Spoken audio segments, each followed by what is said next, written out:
with our stakeholders advisory group and our board of external reviewers to develop some options. And then we're also going to be pulling in some of the manufacturers, some of the vendors to weigh in on those options. And the main reason that we're doing this is that we've seen an increase in hydraulic loading rates over the years, particularly with the media bed filters. And these devices will then meet the pollutant removal goals of tape. But what we've seen is that as the loading rates have increased, the maintenance cycles have decreased. And here's just a graph kind of showing in general from some of the approved systems what we've been seeing. And as you can see in blue, we've seen an increase in hydraulic loading rates from about 0.4 gallons per minute per square foot all the way up to 1.8. And these are just approved devices. We actually have several other devices that are currently being evaluated at even higher hydraulic loading rates. And then as those hydraulic loading rates have gone up, you can see in red that we've seen these systems need to be maintained more and more frequently, some down to every month and a half. Now, once again, this is just the results from the single site where they were evaluated. And so maybe there were specific things with that site conditions that affected their maintenance requirements. So we're hoping to kind of get a better idea of what sort of maintenance these systems could really actually need. So one of the things we're considering doing right now is putting a temporary cap on the hydraulic loading rates. And this is something that we would do temporarily until we could come up with a better way of assessing the maintenance needs. This would likely be set at the highest rate that is currently approved. And so for membrane filters right now, the highest approval, the highest hydraulic loading rate for a system with a general use level designation is 0.8. For media bed, it's 1.82, and for canister filters, it's 1.7. And so we are looking at whether or not we're considering capping any further approvals at those rates. This policy may be reassessed if tape does adopt an approach or a protocol for evaluating and verifying maintenance requirements. But this is something that kind of as a stopgap measure to help us until we can figure out a better way to assess these systems. And so here are some of the options that we're considering. Now, this is not an exhaustive list, but we're looking at, we're going to kind of flush these out a little bit more. We're going to send these out to a bigger group to give us input as to pros and cons and kind of rank them as to how feasible and how useful this information would be. And just to briefly go over some of these options, the first is lab testing using, some of you might be familiar with the NJCAP protocol out in New Jersey, and they do kind of a loading estimate out there using silicosil, using the synthetic sediment silicosil. So we could do something similar to that. The pros are that it's fairly easy to do. It's a well-known protocol. However, we're not quite sure whether it would be truly representative of the stormwater out here or truly representative of how systems would function in the field. We could do lab testing and develop a synthetic stormwater that more closely represents stormwater sediments and more closely represents the stormwater that we have out here. That might be a little bit longer process to develop a synthetic stormwater solution like that. We could do field testing. I'm not sure if you're all familiar with the stormwater or the SCTC site down in Oregon, but they have a site where they can pump water through these systems and really stress them and do it in a pretty shortened time frame to see how much loading these systems can handle before they fail. So we could do field testing at using the SCTC site or similar site, but there's not very many sites out there that we know of that are similar to the SCTC site. We could do field testing where we just require the vendors to submit data to us from 10 or some other number of permanent installations, and that we can use that data to determine an average maintenance cycle across different land uses. There have been ideas thrown about actually putting in a permanent cap on the hydraulic loading rates. You know, what I said earlier about capping it at the currently approved rate. We could do something like that, but have it be permanent either at that rate or a lower rate where we saw better maintenance, longer maintenance cycles. And then another idea is just to maintain the current process, but improve the maintenance section of the GULD. And so it's kind of a buyer beware. You know, we won't do anything additional, but we'll just make sure to include more information in the GULD. So people who are considering installing these systems or approving these systems for installation in their jurisdiction would have more information that they could use to determine which ones they wanted to install. So again, this is not an exhaustive list. We're going to be fleshing these out more, and then we're going to be sending these out to a bigger group of people to provide feedback on each of these. And hopefully we can get move forward on some kind of way that TAPE can better assess and better address the maintenance concerns. And then beyond TAPE, we're looking at the National Verification Program, the STEPP program, which Doug is going to talk about here in just a minute. And that we're also looking at converting TAPE into ASTM standards. The STEPP program is using the ASTM standards to, they've actually already done this with the NJCAP protocol for the lab protocol, but they're using the ASTM standards or planning to use the ASTM standards within their program. And so we are working to, the field component of the STEPP program will likely be based heavily on TAPE. And so we're looking at ways to convert the TAPE protocol into these ASTM standards so that the STEPP program doesn't take a step back from what Washington has done with the TAPE program and what Washington's expectations are. And so with that, I'm going to turn it over to Doug, and he is going to talk more about the STEPP program. Thanks, Carla. I borrowed tapes from,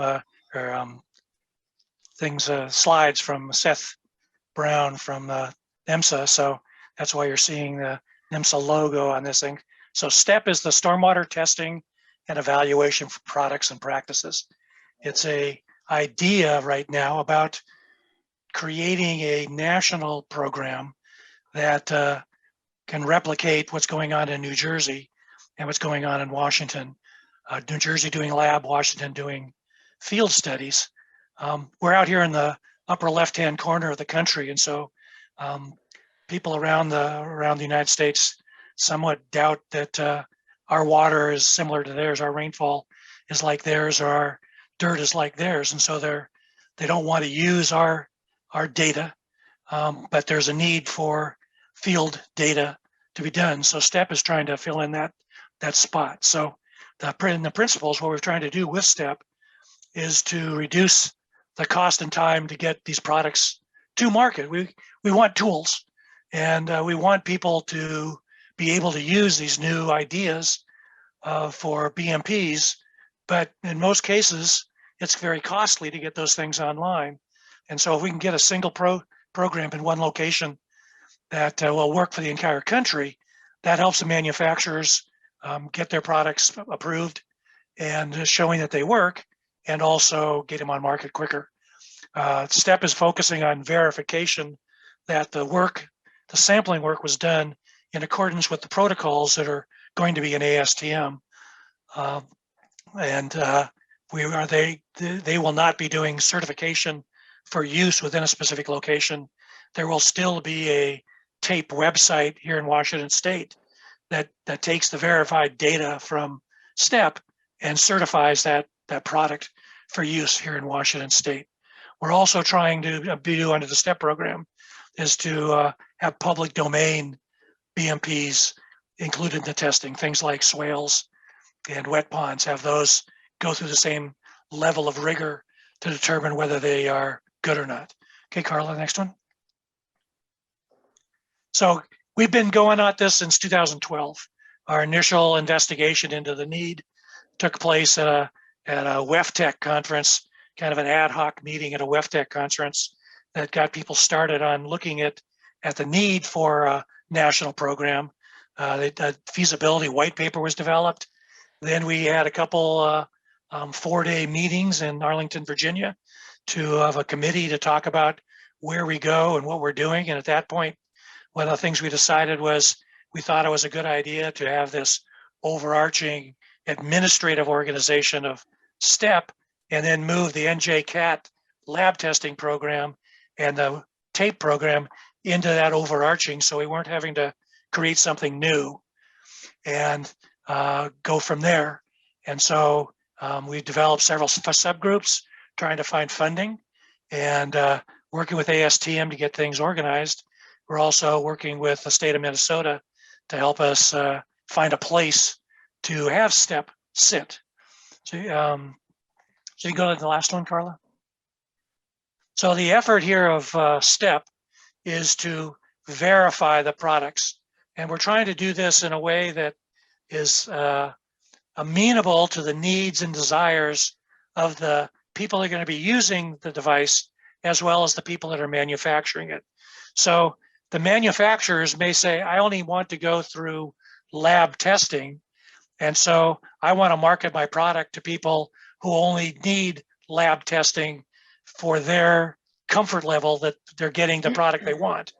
But we also want to have field testing, which is a much more rigorous process to confirm that device does work in the field. We found, comparing lab data to field data, that the lab data overestimates the capabilities of the field data quite dramatically. For example, Wellington in New Zealand will use lab data, but they cut it in half.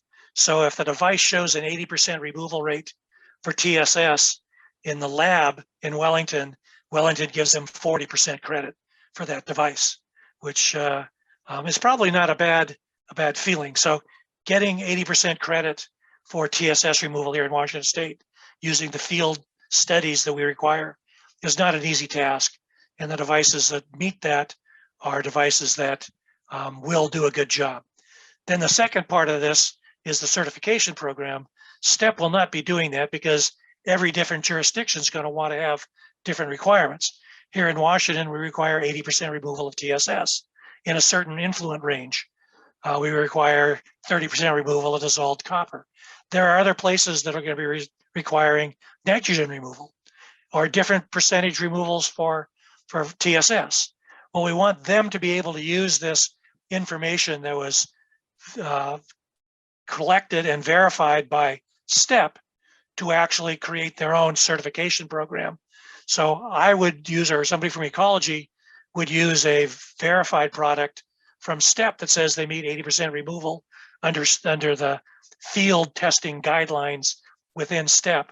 I would use that to say, okay, that product now has a GULD here in Washington State, for example. So we're trying to take the certification piece away from STEPP and out of STEPP's hands, let them do just verification, and the certification will be done by the local jurisdictions. Washington will probably continue to keep the TAPE program going. We won't be reviewing and verifying the test results, but we will look at the reports that come from the STEPP program and use those. Now, timing-wise, we are in the process of obtaining some seeding money to actually create a administrative format for STEPP. However, we're still several years away, probably, of having the TAPE program stop being done and paid for here in Washington State and being paid for under the STEPP program. So TAPE is still the way to get approvals here in Washington State, and you need to go to the TAPE website to identify products that do have our approval. Okay, back to Carla. I think that's it. Oh, there we go. So here's our email addresses. So if folks have additional questions beyond this, question and answer time, you can certainly reach out to us individually.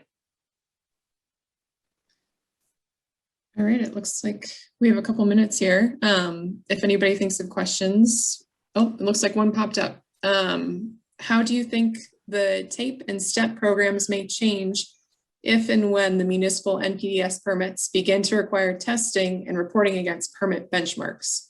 Would they need to become more stringent or include additional parameters?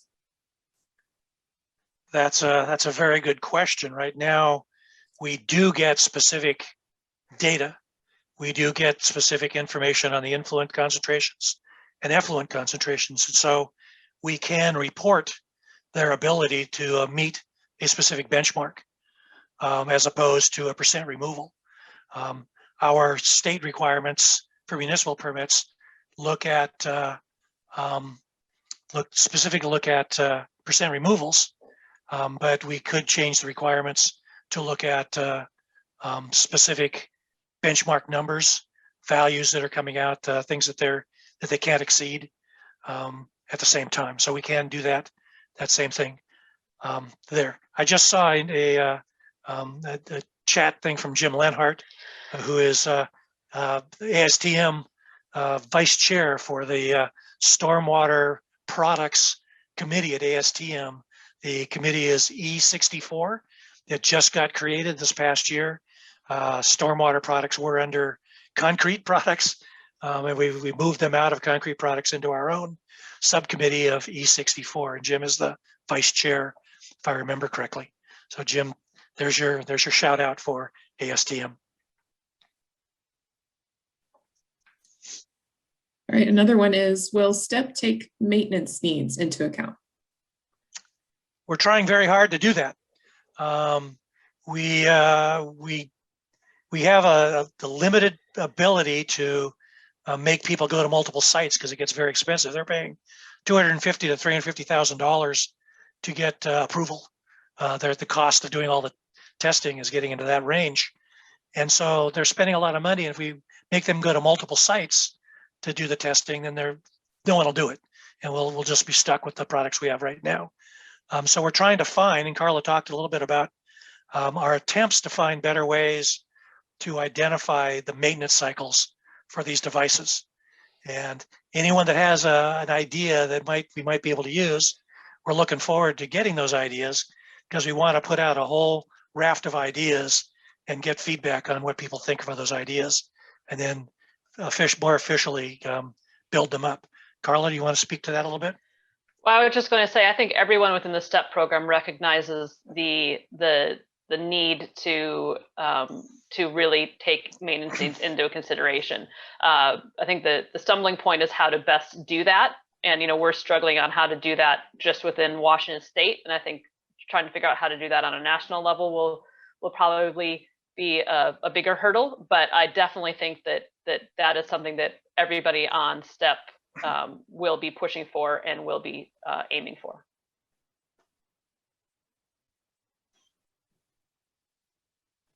All right, so I'm not seeing any other questions pop up. Well, it's still early in the morning. They're not awake yet.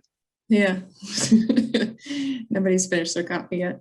I was just going to say that, more on Jim's post about ASTM, the committee E64. If folks are interested in joining, I think it would be great to have more stormwater folks, and more stormwater folks from Washington State who are part of that committee to help. You can give feedback on anytime when we're developing these ASTM standards and converting the TAPE program into ASTM standards. Those go out to ballot, and so if you're a member of that committee, you can vote or comment on those protocols and on those ballots. So if folks are interested, certainly should sign up. Very cool. One more question popped up. Looks like we have a couple minutes to respond to it. A geotech presentation talked about making filter vaults be tested before being installed. What do you think about that? The TAPE program tests the media in the filter vault, so that to make sure that that's the thing that's treating.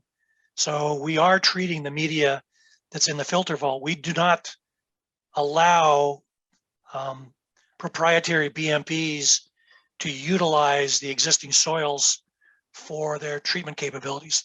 They must show us that the percent removal minimums are met prior to leaving the vault.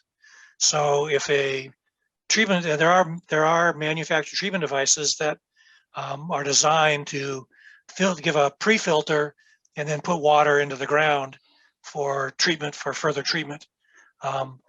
When they submit those to us, we tell them they have to show us they have the treatment before it goes into the ground. So our testing and evaluation process is on the media that's placed in the filter vault, and so it's tested for before it leaves the vault. All right, we're at a 2-minute time warning. If there's no other questions, or Doug or Carla, if you want to mention anything else.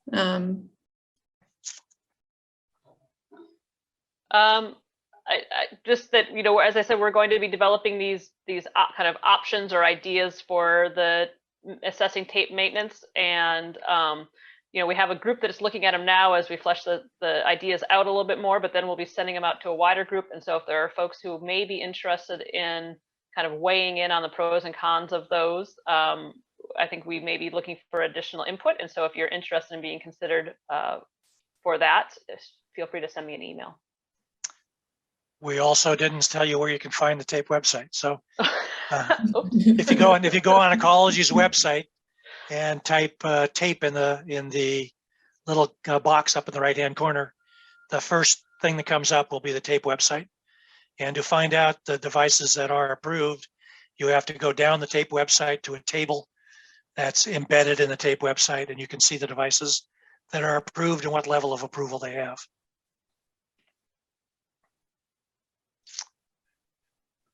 I think we're at the end of our time. So thank you guys. Thank you, Carla and Doug, for your presentation. Thank you, Taylor. Yeah, no problem. Thank you very much. Bye. Bye. Bye.